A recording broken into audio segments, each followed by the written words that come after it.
जय जगन्नाथ नमस्कार। आसतु नजर पकेबा मयूरभंज जिलार आज टॉप न्यूज अपडेट कौन कौन सब रही किंतु तापूर्व आपण मानक गोटे अनुरोध भिडियोटी को संपूर्ण देखंतु आ जो मैंने प्रथम कर चैनल को आछंती सब्सक्राइब करंतु जाफल प्रत्येक नूतन वीडियो नोटिफिकेशन आपण सर्वप्रथम पाई परिबे।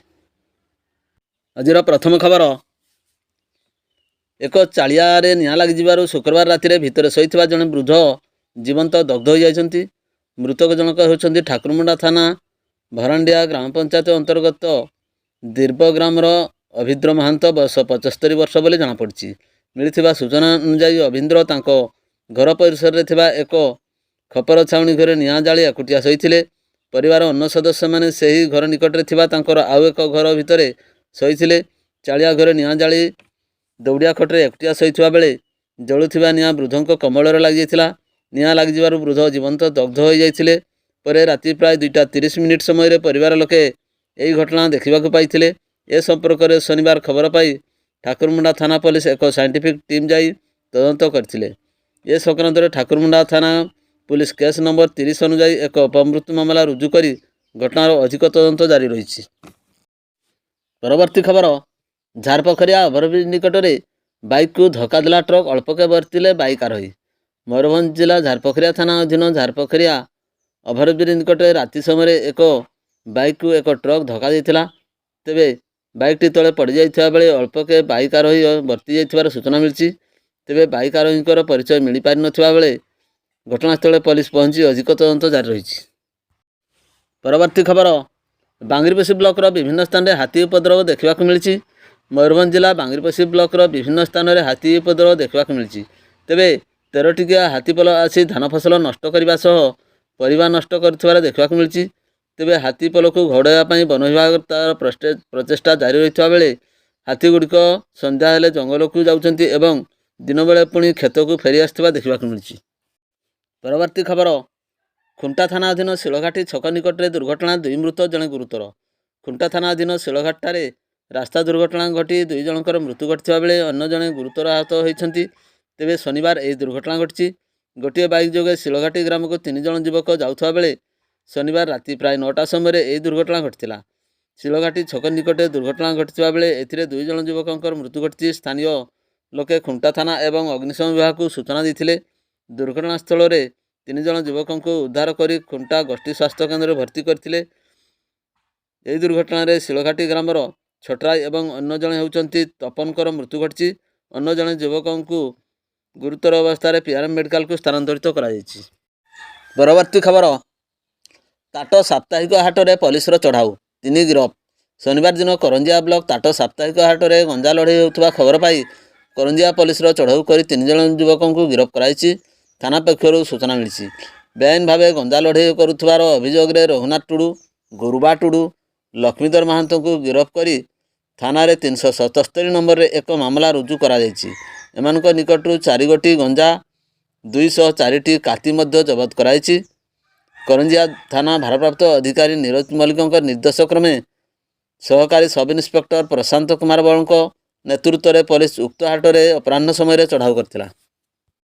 परवर्ती खबर चाउलियासोल साप्ताहिक हाटरू बाइक चोरी अभियोग मामला रुजु कर तदंत आरंभ कला बड़साई पुलिस। एतलाकारी बेतनटी थाना अधीन जामदापाल ग्रामर सुबन सोरेन को अभियोग मुताबक से तांकर ओडी G9176 नंबर विशिष्ट मोटरसाइकेल जोगे हाट को परिवा किणवा को जाइथिले। से परिवा हाट निकट में मोटरसाइकेल रखी परिवा किणवा को जाई फेरिबा परे से स्थान रे रखथिबा तांकर मोटरसाइकेल को खोजी पाई नथिले। बहु खोजाखोजी सत्वे तांकर मोटरसाइकेल कौन सन्धान न मिलबारु शेष में सुबन बड़साई थाना एक मोटरसाइकेल चोरी नहीं एक मामला रुजु करथिले। शनिवार सुबन को लिखित एतला मूल्य बड़साई पुलिस 440 नंबर रे एक मामला रुजु कर अधिक तदंत जारी रखी।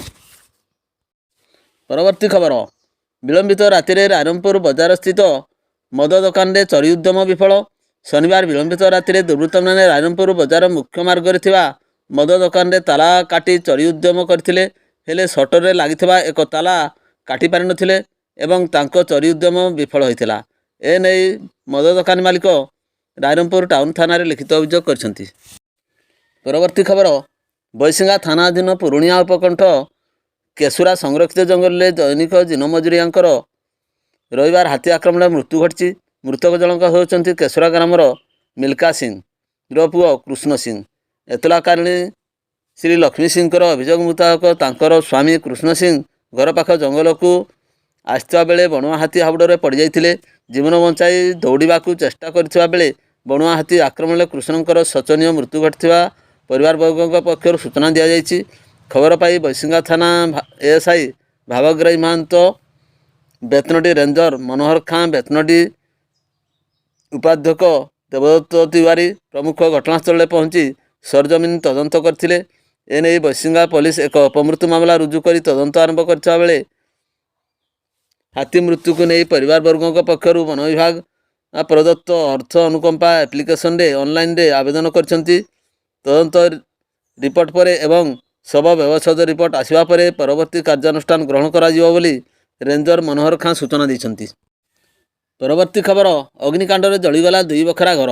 ସୂଚନାଯୋଗ୍ୟ ଯେ ଉଦଳା ବ୍ଲକ ଅନ୍ତର୍ଗତ ବଡ଼ସିଙ୍ଗାରିଆ ଗ୍ରାମ ପଞ୍ଚାୟତର ସାନସିଙ୍ଗାରିଆ ଗ୍ରାମରେ ଲପ୍ସା ହାଁସଦାଙ୍କ ଘରେ କୌଣସି କାରଣବଶତଃ ନିଆଁ ଲାଗିଯାଇଥିଲା ଏବଂ ସମ୍ପୂର୍ଣ୍ଣ ଘର ଜଳିପୋଡ଼ି ପାଉଁଶ ହୋଇଯାଇଥିବା ବେଳେ ଘର ସମସ୍ତ ଆସବାବପତ୍ର ଏବଂ ଧାନ ନଷ୍ଟ ହୋଇଯାଇଥିଲା। ଗ୍ରାମବାସୀ ଏବଂ ପଡ଼ୋଶୀମାନେ ଲପ୍ସାଙ୍କ ଘରେ ନିଆଁ ଲାଗିଥିବାର ଦେଖି ଉଦଳା ଅଗ୍ନିଶମ ବାହିନୀକୁ ଖବର ଦେଇଥିଲେ। ଅଗ୍ନିଶମ ବାହିନୀ ପହଞ୍ଚି ନିଆଁକୁ ଆୟତ୍ତ କରିଥିଲେ। ତେବେ କିଏ ଏବଂ କ'ଣ ପାଇଁ ଲପ୍ସା ହାଁସଦାଙ୍କ ଘରେ ନିଆଁ ଲଗାଇ ଦେଇଛି ତାର ତଦନ୍ତ କରୁଛି ଉଦଳା ଥାନା ପୋଲିସ। ପରବର୍ତ୍ତୀ ଖବର, ବେତନଟୀ ଥାନା ଇଲାକାରେ ନିଜ ମାମୁଁ ଘରକୁ ଆସି ନିଖୋଜ ହୋଇଥିବା ନାବାଳିକାଙ୍କର ପରିବାରବର୍ଗଙ୍କ ଏତଲା ମୂଳେ ଶୁକ୍ରବାର ମାମଲା ରୁଜୁ କରି ତଦନ୍ତ ଆରମ୍ଭ କଲା ବେତନଟୀ ପୋଲିସ। ଏତଲାକାରିଣୀ ପୀଡ଼ିତାଙ୍କ ପରିବାରବର୍ଗଙ୍କ ଅଭିଯୋଗ ମୁତାବକ ବେତନଟୀ ଥାନା ଇଲାକାର ଥିବା ନିଜ ମାମୁଁ ଘରକୁ ଆସିଥିବା ବେଳେ 15 ବର୍ଷିଆ ନାବାଳିକା ଜଣକ ହଠାତ୍ ମାମୁଁ ଘରୁ ନିଖୋଜ ହୋଇଯାଇଥିଲା। ବହୁ ଖୋଜାଖୋଜି ପରେ ନାବାଳିକାଙ୍କୁ ମିଛ ସତ କହି ଏବଂ ମିଛର ପ୍ରଲୋଭନ ଦେଖାଇ ଯୁବକ ଜଣକ ଅପହରଣ କରି ନେଇଥିବା ଜାଣିବାକୁ ପାଇଥିଲେ। ଶୁକ୍ରବାର ବେତନଟୀ ଥାନାରେ ଏନେଇ ଏତଲା ଦାୟର କରିଛନ୍ତି। ବେତନଟୀ ପୋଲିସ ପୀଡ଼ିତା ପରିବାରବର୍ଗଙ୍କର ଏତଲାକୁ ଆଧାର କରି 441 ନମ୍ବରରେ ଏକ ଅପହରଣ ମାମଲା ରୁଜୁ କରିବା ସହିତ ତଦନ୍ତ ଆରମ୍ଭ କରିଛି। ପରବର୍ତ୍ତୀ ଖବର, ବିଳମ୍ବିତ ରାତିରେ 39 ନମ୍ବର ଜାତୀୟ ରାଜପଥ ଦେଇ ବଜାର ଛକ ଅତିକ୍ରମ କରି ରାଇରଙ୍ଗପୁର ଆଡ଼କୁ ପଳାଇ ଯାଉଥିବା ଏକ ଗୋରୁ ବୋଝେଇ ପିକଅପ୍ ଗାଡ଼ିକୁ ଜୟପୁର ପୋଲିସ ଧରିବାରେ ସକ୍ଷମ ହୋଇଛି। ଥାନା ଆଇଆଇସି ସଂଯୁକ୍ତ ମହାଳିକ ଏଏସ୍ଆଇ ରବୀନ୍ଦ୍ର ସିଂଙ୍କ team pickup number OD 02 DW 9199କୁ ଜବତ କରିବା ସହ 9ଟି ଗୋରୁ ଉଦ୍ଧାର କରିଥିଲେ। ଡ୍ରାଇଭର ଗାଡ଼ି ଛାଡ଼ି ଫେରାର ହୋଇଯାଇଥିଲେ। ଏନେଇ ଜୟପୁର ଥାନାରେ 349/23 ନମ୍ବରରେ ଏକ ମାମଲା ରୁଜୁ ହୋଇଛି। ପୁଲିସ ସହାୟତାରେ ଗୋରୁଙ୍କୁ କରଞ୍ଜିଆ ଗୋଶାଳାକୁ ଛଡ଼ାଯାଇଛି। ତେବେ ଏହା ସାଙ୍ଗରେ ଯାଉଥିବା ଅନ୍ୟ 2ଟି ଗୋଚାଲାଣ ଗାଡ଼ି ଦ୍ରୁତ ଗତିରେ ଖସି ପଳାଇଥିବାର ସୂଚନା ମିଳିଛି। ଭିଡ଼ିଓଟିକୁ ଶେଷ ପର୍ଯ୍ୟନ୍ତ ଦେଖିଥିବାରୁ ଅନେକ ଧନ୍ୟବାଦ।